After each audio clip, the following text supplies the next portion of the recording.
అత్త మరి నేను బజార్కి పోయింటి కదా అత్త, వాళ్ళు అందరూ ఏమని అడిగినారు తెలుసా? హోటల్ నడుస్తుందా అని అందరూ అడుగుతున్నారు అత్త. నువ్వేమంటివి? అత్త నడసలే అని చెప్పినాను అత్త. అవునా? నడచలేదని చెప్పినావా? అవునత్త. మాట నడసలే కదా. నడచలేదు. రోడ్డు పైన అయితే నడుస్తుందంట అత్త. రోడ్డు పైన నడుస్తుందంట. మరి ఏం చేద్దాము అత్త? మనం రోడ్డు పైకి ఎట్లా అత్త తీసుకుపోయేది? అదే రేపు 4 చక్రాలు తెస్తాను అత్త. దాన్ని నువ్వు ఎత్తు పైకి, నేను చక్రాలు పెడతా. అత్త మనం ఎత్తుతామా దాన్ని?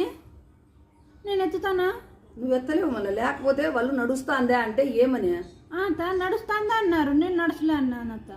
నడచలేదా అంటే అక్కడే ఉంది, అక్కడే నిలిచిపోయింది అని చెప్పినాను. అక్కడే నిలిచిపోయిందని చెప్పినావా? బాగా చెప్పినావు. అక్కడే నిలిచిపోయింది కాదు, నడుస్తుంది అంటే హోటలు